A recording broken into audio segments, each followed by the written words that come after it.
Hey besties, grab your tea, silence the group chat, and let the story begin.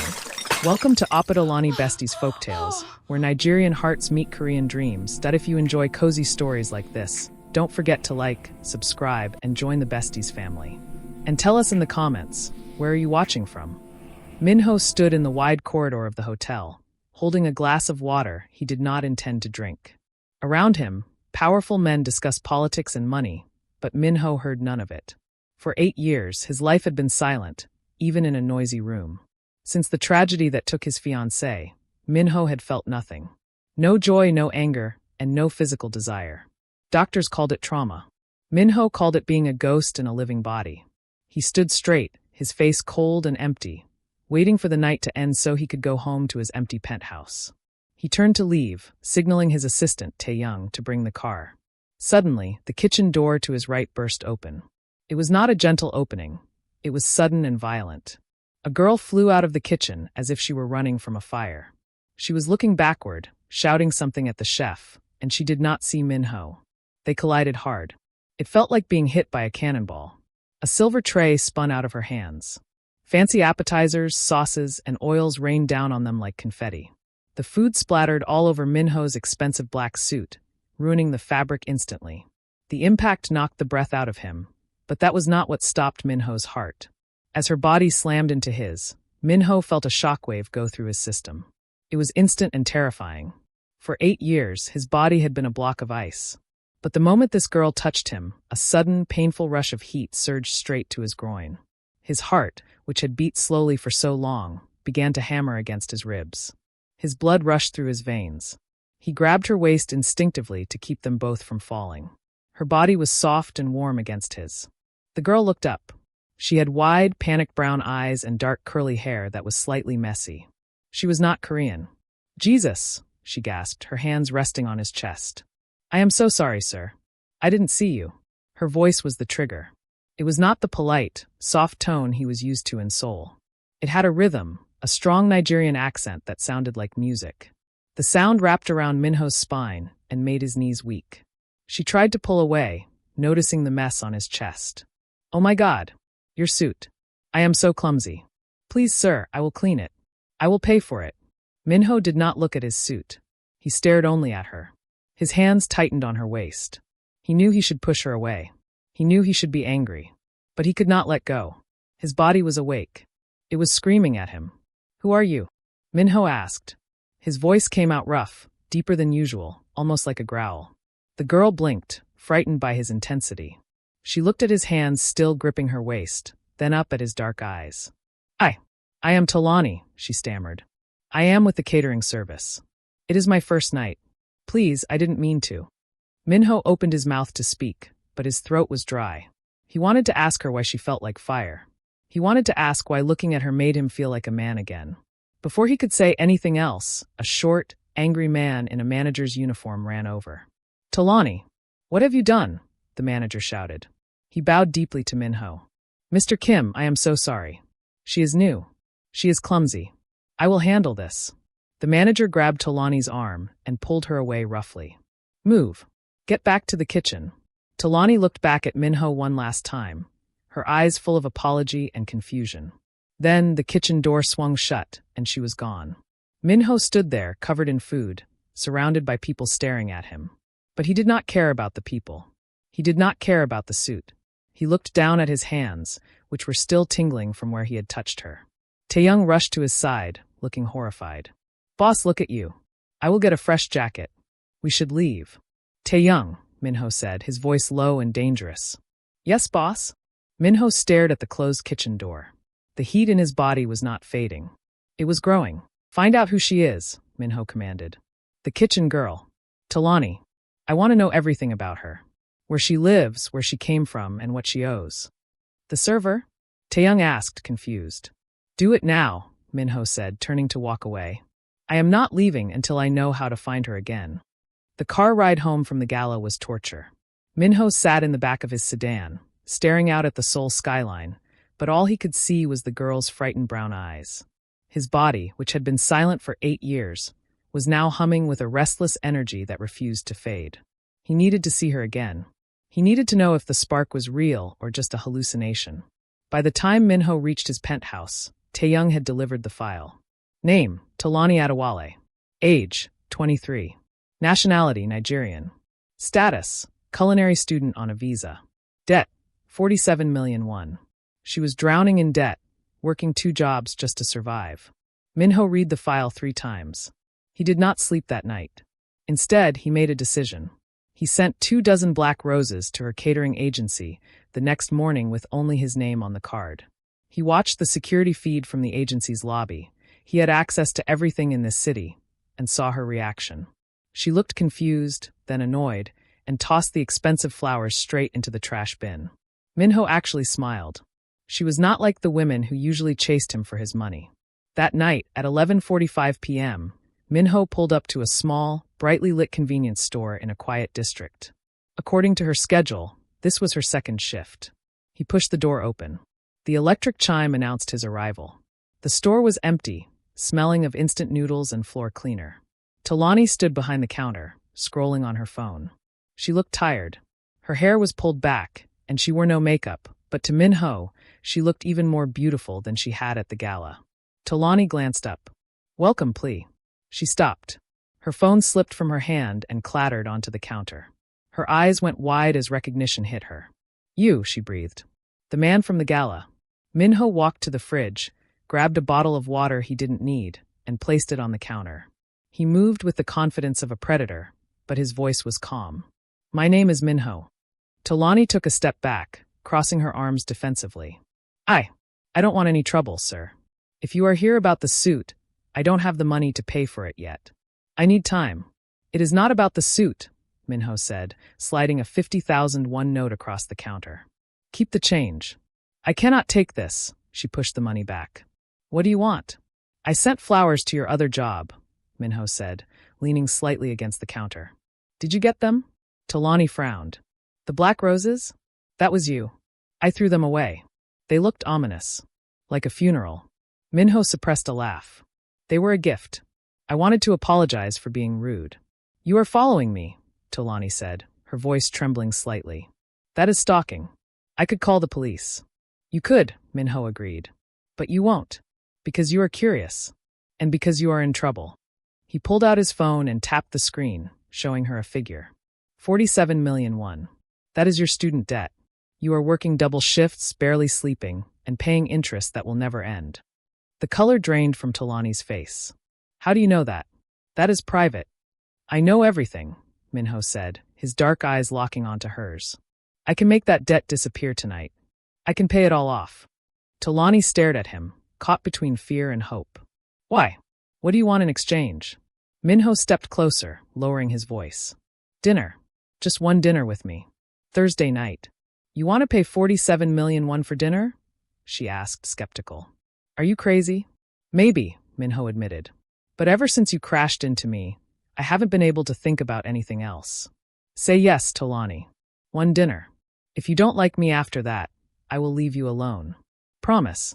Tolani looked at the empty store, then at the man who terrified and intrigued her.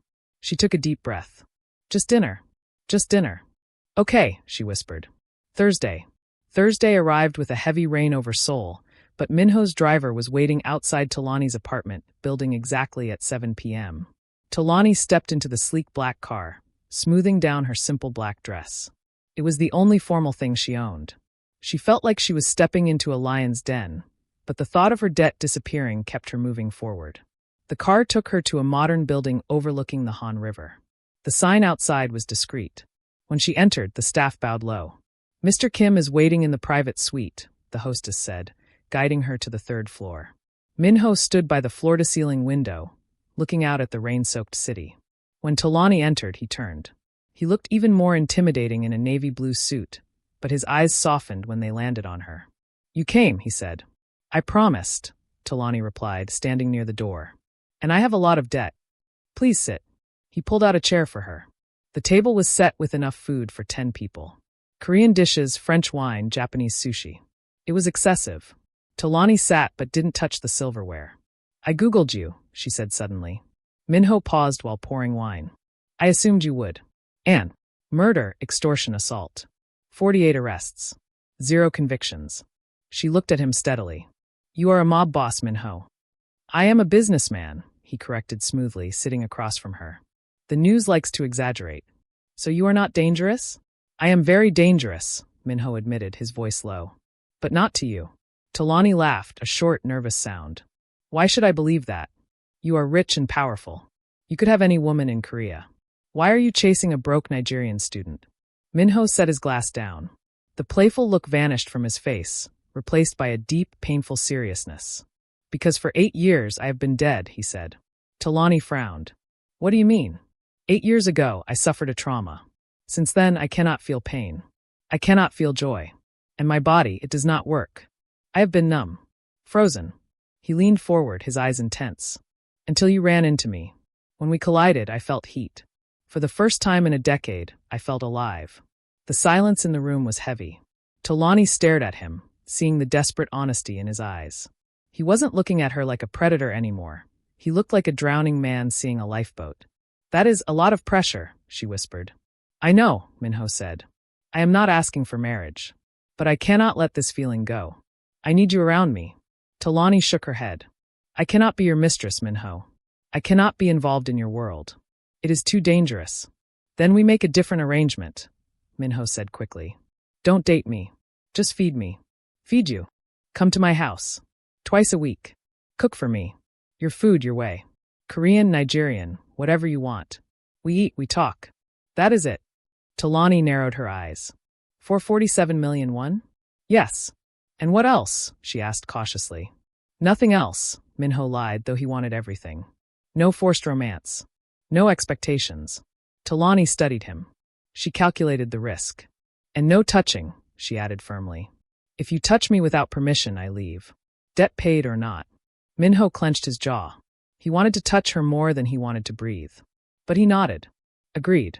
No touching. Tolani stood up and extended her hand across the table. Then it is a deal.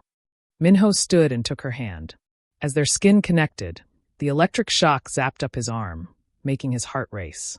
He saw Tolani's breath hitch. She felt it too. Deal, he said, holding on a second too long. Start on Sunday. Sunday arrived, dragging the hours along with it. Minho had spent the entire day pacing his living room, checking his watch every 10 minutes. When the security buzz finally sounded at 6:30 p.m., his heart leaped against his ribs. He opened the door before she could knock. Tolani stood there, holding 2 large grocery bags. She wore jeans and a loose sweater, her hair tied back in a practical bun.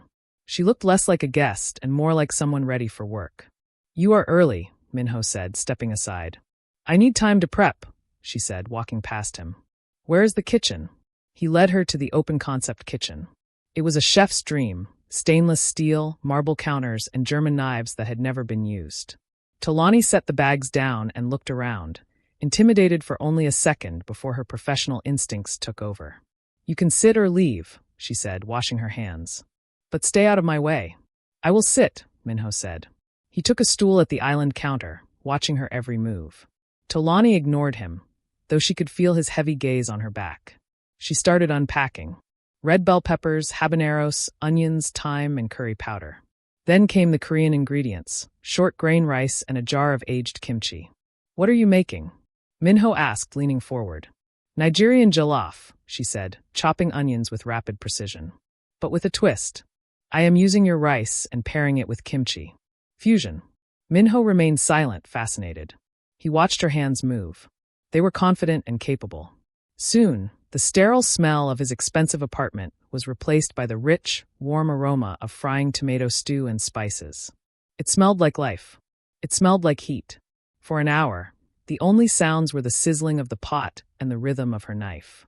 Minho did not check his phone once. He was mesmerized. Finally, she turned off the stove.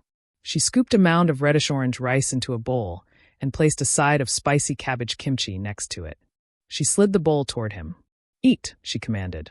Be honest. If it is trash, tell me. Minho looked at the steaming bowl. He picked up his spoon and took a bite of the rice, chasing it with a piece of kimchi. He froze. The flavor exploded in his mouth.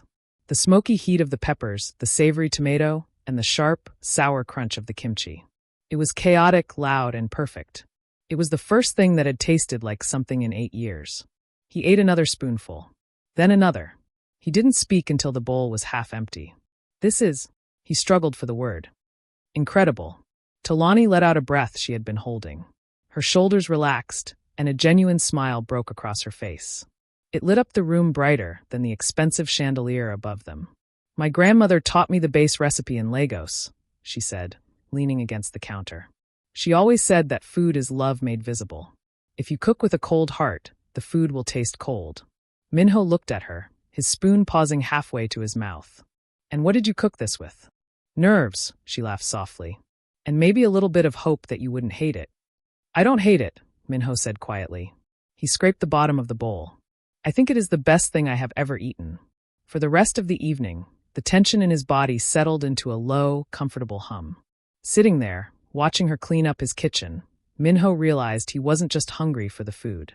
He was starving for the peace she brought with her. The following Sunday, the air in the penthouse was different. It was heavy, charged with an electricity that made the hairs on Minho's arms stand up. Tolani had arrived 10 minutes ago, but she was not in the kitchen. There were no groceries on the counter. There was no sound of chopping or frying. Instead, she stood in the middle of the living room, her arms wrapped around herself, staring at the floor. Minho stood a few feet away, watching her. He wanted to go to her, but the invisible line of their agreement held him back. You are not cooking, Minho said, his voice quiet. Tolani shook her head without looking up. I couldn't shop. I couldn't focus. Is something wrong? Is it the debt? No, she snapped, her voice unusually sharp. She finally looked up at him. Her eyes were tired, dark with lack of sleep. It is you, Minho. It is this. She gestured vaguely between them. I go to work, and I see your face, she confessed, her voice trembling. I go to class, and I hear your voice. I try to sleep, and I remember how your hand felt in mine last week. I am terrified of you, but I can't stay away. Minho took a step closer. The restraint was physically painful now. I think about you every second, Tolani. I am obsessed. The deal was no touching, she whispered, backing up until her legs hit the edge of the sofa. If we touch, I have to leave. Minho stopped just inches from her. He could smell her perfume, vanilla and spice. He could feel the heat radiating off her skin. Do you want to leave? He asked, his voice rough. Tolani looked at his lips, then up to his eyes. She breathed in shakily. No. Do you want to keep the deal? I hate the deal, she admitted. Then break it, Minho challenged softly. Tell me to stop, and I will walk away right now. But if you don't say stop. He didn't finish the sentence. He didn't have to. Tolani reached out and grabbed the lapels of his shirt, pulling him down. Don't stop, she breathed. Minho crashed his mouth onto hers. It wasn't a gentle kiss. It was in collision, just like the first time they met. It was 8 years of hunger and starvation pouring out in a single moment. He groaned against her lips, his hands finding her waist, pulling her flush against him. Tolani melted into him, her hands tangling in his hair. The kiss deepened, becoming frantic and desperate. Minho swept her up into his arms. She wrapped her legs around his waist, burying her face in his neck. He carried her straight to the bedroom, kicking the door shut behind them. There were no more words, no more negotiations. As they fell onto the bed, the last barriers of Minho's trauma shattered. He wasn't broken anymore. He was a man, whole and burning, and she was the fire that had saved him. A month had passed since the night they crossed the line. The penthouse, once a fortress of solitude, now felt like a home. Tolani's toothbrush was by the sink, and her jar of spicy suya pepper sat next to Minho's expensive coffee maker. On a Tuesday evening, Minho was across town at a meeting with district leaders. Tolani was alone in the penthouse, humming along to a song playing from her phone as she marinated chicken for dinner. She felt safe here, high above the city, wrapped in Minho's protection. But safety in Minho's world was an illusion. The explosion came without warning. It wasn't a knock or a doorbell. It was a deafening boom that shook the floorboards. The heavy steel front doors of the penthouse were blasted off their hinges, crashing onto the marble entryway. Tolani dropped the bowl of chicken. Glass shattered. Her heart stopped, then hammered a frantic rhythm against her ribs. Boots stomped on the glass. 3 men poured into the hallway. They wore black masks and held batons and knives. They did not look like thieves. They looked like soldiers. Where is he? The lead man shouted in rough Korean. Where is Kim Minho? Tolani scrambled backward, slipping slightly on the marinade. "He is not here," she screamed, her voice cracking. "Get out! Find her," the leader commanded. "She is the leverage." Terror flooded Tolani's veins, cold and sharp. She realized they weren't here to kill Minho. They were here to take her to make Minho suffer. She looked around frantically for a weapon. Her hand closed around the handle of a heavy cast-iron skillet sitting on the stove. It was solid, black, and heavy. The first man lunged at her, reaching for her hair. "No!"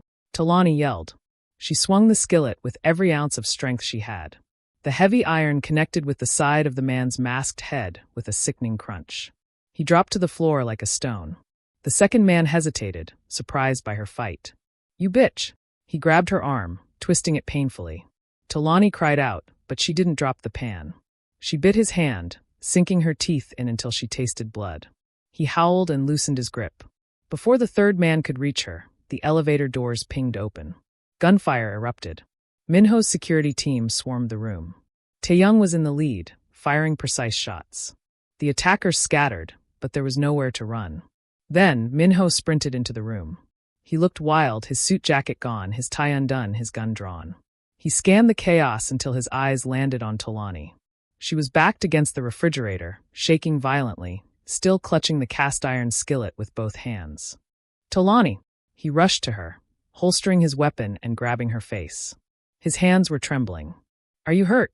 Did they touch you?" He checked her arms, her face scanning for blood. I hit him," Tolani stammered, staring at the man unconscious on the floor. "I hit him with the pan." Minho looked at the fallen attacker, then back at the fierce, terrified woman in his arms. He pulled her into his chest, crushing her against him. He buried his face in her neck, breathing in her scent to wash away the smell of gunpowder. "I am here," he rasped, his voice thick with rage and relief. "I am here. I will never let them near you again." "I was so scared," she sobbed into his shirt. "I know," Minho whispered, lifting her up into his arms. "We are leaving. Now." The drive out of Seoul was a blur of speed and silence. Minho held Tolani's hand the entire way, his grip tight, as if he were afraid she might vanish if he let go.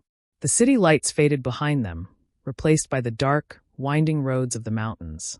After an hour, the car turned onto a private gravel road. Huge iron gates opened automatically, revealing a concrete house hidden among the trees. It did not look like a home. It looked like a fortress. Taeyong stopped the car. "We are here, boss. The perimeter is secure." Minho opened the door and helped Tolani out. The mountain air was cold and sharp. He led her inside, where the furniture was covered in dust sheets. It was a place built for emergencies, cold and uninviting. "You will stay here," Minho said, turning to face her in the dimly lit hallway. "Taeyong and 4 men will guard the outside. No one gets in." Tolani looked around the empty house, then back at him. Panic rose in her chest. "And you? Where are you going?" Minho didn't answer immediately. He adjusted his cuffs, his face hardening into a mask of cold determination. "I am going back to the city." "No," Tolani grabbed his arm. "You can't go back there. They are waiting for you. They have guns, Minho." "They touched you," Minho said, his voice low and terrifyingly calm.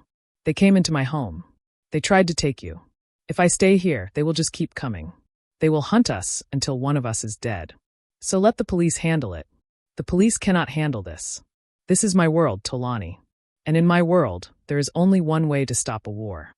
He gently removed her hand from his arm. "You have to finish it." "You mean kill them," she whispered, tears spilling over. "You are going to kill them." "I am going to burn them down," he corrected, "so that you can walk down the street without looking over your shoulder. So that we can have a life. What if you don't come back?" Her voice cracked. "What if you die?" Minho stepped closer and cupped her face in his hands. He looked at her with an intensity that burned. "For 8 years, I didn't care if I lived or died," he said softly. "But tonight, I have something to come home to. I have you. I will not die. I promise." He kissed her forehead, lingering there for a long moment. Then he pulled away. "Taeyong, watch her with your life," Minho commanded. "Yes, boss." Minho turned and walked out the door without looking back. He knew if he looked at her again, he wouldn't be able to leave. Tolani ran to the window. She watched the taillights of his car disappear down the dark mountain road. The silence of the house crashed down on her. She sank to the floor, wrapping her arms around her knees, and began to pray, first in English, then in Yoruba, begging God to bring the monster she loved back home. The silence in the mountain house was heavy, broken only by the ticking of an old clock on the wall. For 6 hours, Tolani had not moved from the window. She watched the gravel driveway until her eyes burned and the moon rose high above the jagged tree line. Every time a branch snapped outside, her heart stopped. Was it Minho? Or was it the men who wanted to kill them? She had prayed until her throat was dry. Now she simply waited, caught in a terrifying limbo between hope and despair. At 3 a.m., headlights cut through the darkness. Tolani scrambled to her feet, pressing her hands against the cold glass. A black sedan rolled slowly up the driveway. It wasn't the pristine car Minho usually drove. The front bumper was hanging off, and the side was scraped. The car stopped. The engine cut. For a long, agonizing minute, no one moved. Then the driver's door opened. A figure stepped out into the moonlight. He moved stiffly, favoring his left leg, but he stood tall. "Minho," Tolani gasped. She didn't wait. She unlocked the heavy front door and threw it open, running out into the freezing night air without a coat. "Minho." He looked up at the sound of her voice. He looked like a man who had walked through hell. His white shirt was torn and stained with dark red, blood that Tolani prayed wasn't his. His knuckles were bruised purple. He didn't speak. He just opened his arms. Tolani collided with him, burying her face in his chest. She didn't care about the blood or the smell of smoke and gunpowder that clung to him. She only cared that his heart was beating against her ear. Strong. Steady. Alive. "You came back," she sobbed, gripping his shirt. "You came back." "I promised," Minho rasped. His voice was rough, like gravel. He wrapped his arms around her tightly, burying his face in her hair. "I always keep my promises." He winced slightly as she squeezed him. Tolani pulled back immediately, her hands hovering over his chest. "You are hurt. Let me see." "It is nothing," Minho said, catching her hands.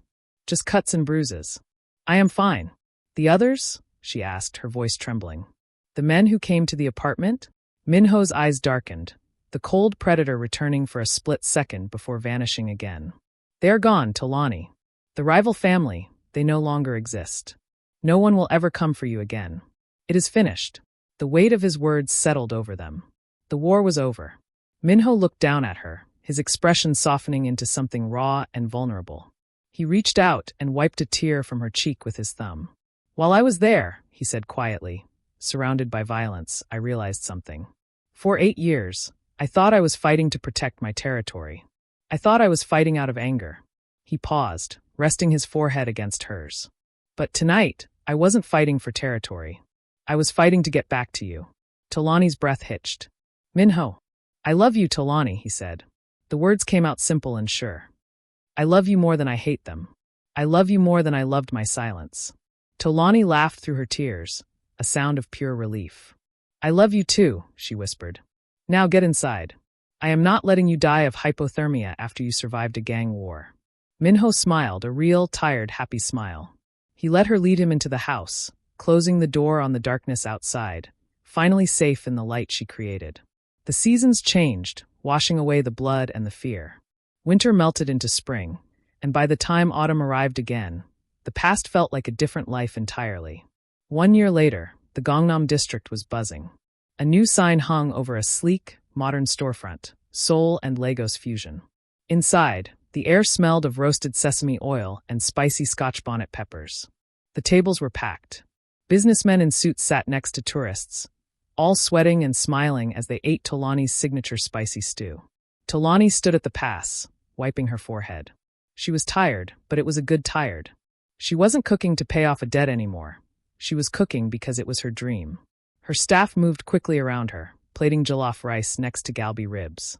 The back door opened. The kitchen staff stiffened for a moment, then relaxed when they saw who it was. Minho walked in. He looked different than he had a year ago. The darkness around his eyes was gone. He wore a sharp gray suit, but his posture was relaxed. He wasn't scanning the room for threats. He was looking for her.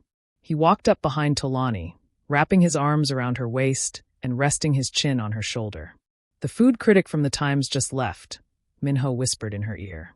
He licked the bowl clean. Tolani laughed, leaning back against him. "I told you.